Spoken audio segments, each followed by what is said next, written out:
ഏറ്റെടുക്കുന്ന ഭവനങ്ങളായി തീരണമെന്ന് ഈ ഭാഗം നമ്മെ പഠിപ്പിക്കുന്നു.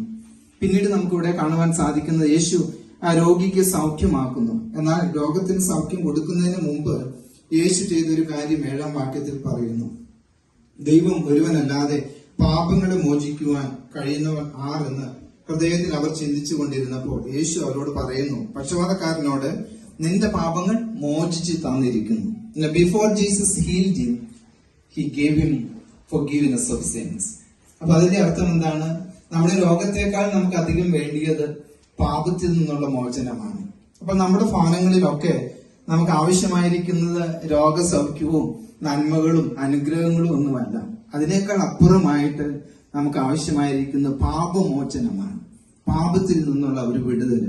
അപ്പോൾ ഇന്ന് നാം പല മുറികളിൽ പോയി പ്രാർത്ഥിച്ചു, പ്രാർത്ഥന മുറിയിലും പ്രാർത്ഥിച്ചു. നമ്മൾ പ്രാർത്ഥിക്കുമ്പോൾ, നമ്മൾ പ്രവർത്തിക്കുമ്പോൾ, നമ്മെ തന്നെ ദൈവവരങ്ങളിൽ സമർപ്പിക്കുമ്പോൾ, ദൈവവചനം വായിക്കുമ്പോൾ, ദൈവത്തെ പാടി പുകഴ്ത്തുമ്പോൾ നമ്മുടെ ഉള്ളിന്റെ ഉള്ളിൽ പാപത്തെക്കുറിച്ച് അനുതാപം ഉണ്ടാകണം. നമ്മുടെ ഭവനങ്ങളിൽ അങ്ങനെ സംഭവിക്കുന്നുവെങ്കിൽ പല ഭവനങ്ങളും ഇന്ന് തകർന്നു പോകുന്ന അവസ്ഥയിൽ നിന്ന് രക്ഷ പ്രാപിക്കുവാൻ സാധിക്കും. സോ അവർ ഫാമിലീസ്, അവർ homes should be places where we seek God's forgiveness. We do things to receive God's forgiveness. ഈ ഭവനത്തില് പക്ഷപാത രോഗിക്ക് സൗഖ്യം കിട്ടുന്നതിന് മുമ്പ് ലഭിച്ചത് പാപമോചനമാണ്.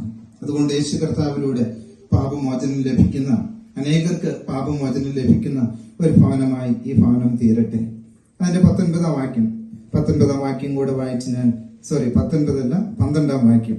അവിടെ പക്ഷപാത രോഗിക്ക് സൗഖ്യം ലഭിക്കുന്നു. അവൻ സന്തോഷത്തോടെ കിടക്കയെടുത്ത് വീട്ടിലേക്ക് പോകുന്നു.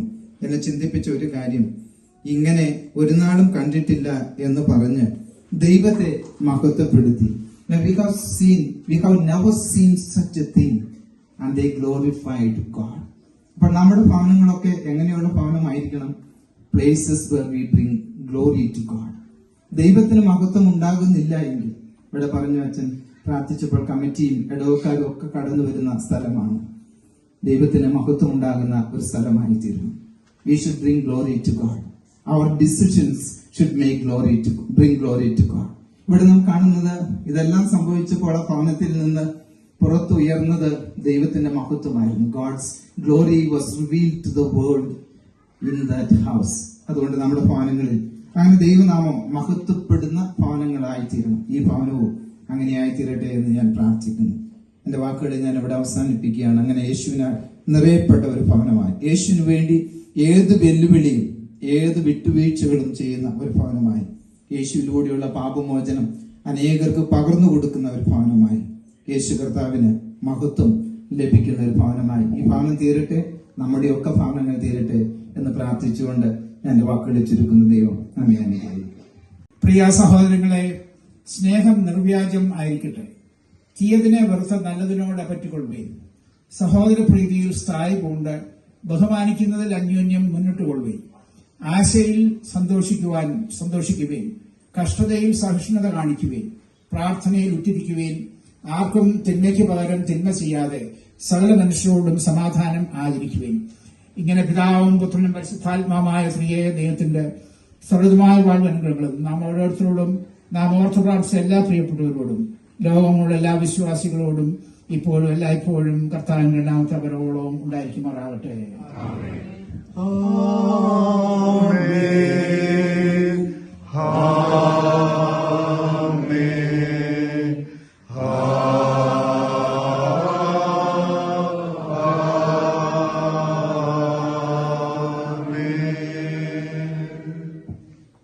പ്രിയ സഹോദരങ്ങളെ, സ്നേഹം നിർവ്യാജം ആയിരിക്കട്ടെ.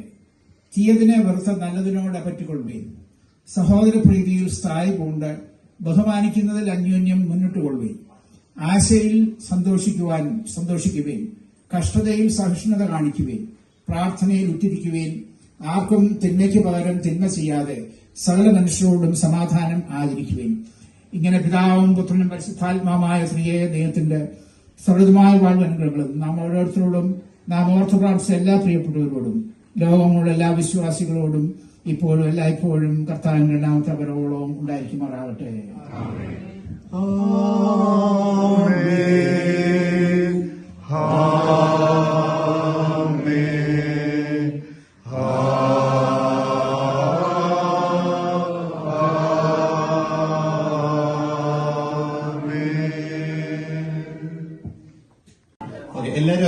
വലത്ത് കൈ എടുത്തേ. ഇങ്ങനെ നേരെ പിടിച്ച് എല്ലാരും. സെന്റ് തോമസ് വെളിയിൽ നിൽക്കുന്ന ആൾക്കാരും ദയവായിട്ട് എല്ലാവരുടെയും കൈ ഇങ്ങനെ പിടിച്ച്. ഓക്കെ, എല്ലാവരും ഇവിടെ ഇരിക്കുന്ന എല്ലാവർക്കും ചെയ്യാം. Please cooperate. ഓക്കെ, എന്നിട്ട് ബോളിലോട്ട് ഉയർത്തിക്കേ. ഓക്കെ, ഇരുന്ന് പോകാൻ പോകാം. എന്നിട്ട് പെതുക്കെ തലയുടെ പുറകോട്ട് കൊണ്ടുവന്നേ. എന്നിട്ട് തോളത്ത് ഇങ്ങനെ തട്ടിക്ക്. സബാഷ്. കൊള്ളാം. പറഞ്ഞ എല്ലാവരും പറഞ്ഞേ കൊള്ളാം. ഞാൻ ഒരിക്കൽ കൂടെ നിങ്ങൾ എല്ലാവരെയും അഭിനന്ദിക്കുന്നു. ഇത്രയും നല്ല ഒരു അധ്വാനത്തിന് ഒരുമിച്ച് നിന്ന ദൈവം നിങ്ങളെല്ലാം അനുഗ്രഹിക്കട്ടെ. നമ്മൾ പരസ്പരം നമ്മുടെ ഒരു കൂട്ടായ ഒരു അധ്വാനമാണ്. ദൈവം ഇനിയും ഒരുപാട് ദൈവിക പ്രവർത്തനങ്ങൾ നമ്മളെയൊക്കെ എടുത്തുപയോഗിക്കട്ടെ. ഓക്കെ, അപ്പൊ ഡിന്നർ എല്ലാവർക്കും അച്ഛൻ പറഞ്ഞ ബിരിയാണി റെഡി ആക്കിയിട്ടുണ്ട് ഞാന്. എല്ലാരും കഴിച്ചിട്ടേ പോകാവൂ. ഈ വീട് എന്നും നിങ്ങൾക്ക് എല്ലാവർക്കും ഓപ്പൺ ആയിരിക്കും, ഏത് സമയത്തും ഏത് ആവശ്യത്തിനും. അതാണ് ഞങ്ങളുടെ മിനിസ്ട്രിയിൽ ഞങ്ങൾ തരാൻ പറ്റുന്ന വാഗ്ദാനം. അവർക്ക് കൂടെ അച്ഛന്മാരോടെല്ലാം നന്ദി അറിയിക്കുന്നു. ഒരുപാട് തിരക്കുള്ള അച്ഛന്മാര്. ഒരു വൈദിക എന്ന നിലയിൽ ഞാൻ നിങ്ങളുടെ വലിയ സ്നേഹത്തെ മാനിക്കുന്നു. ദൈവം നിങ്ങളെ അനുഗ്രഹിക്കട്ടെ. Thank you. നമ്മുടെ ഈ ഫെലോഷിപ്പ് എല്ലാവർക്കും പങ്കുചേരാം. ഇവിടെ ആരും ഗസ്റ്റ് ഉണ്ടെന്ന് തോന്നുന്നില്ല. So we can join in our dinner. Thank you. നന്ദിയുള്ളവരായിരിക്കാൻ നിന്റെ മക്കളെ സഹായിക്കണമേ. മറ്റുള്ളവരുടെ ആവശ്യങ്ങൾ മനസ്സിലാക്കി സഹായിക്കാൻ അവർക്ക് ആഗ്രഹവും സന്തോഷവും നൽകണമെന്ന് യേശു മിശിഹാ മൂലം ഞങ്ങൾ അപേക്ഷിക്കുന്നു. ആമേൻ.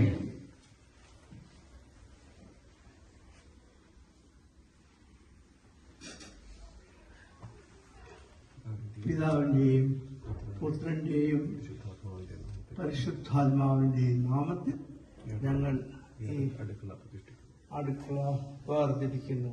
അനുഗ്രഹിച്ച് വാഴ്ത്തുമാറാകണമേ. ആമേൻ.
വാഴ്ത്തപ്പെട്ട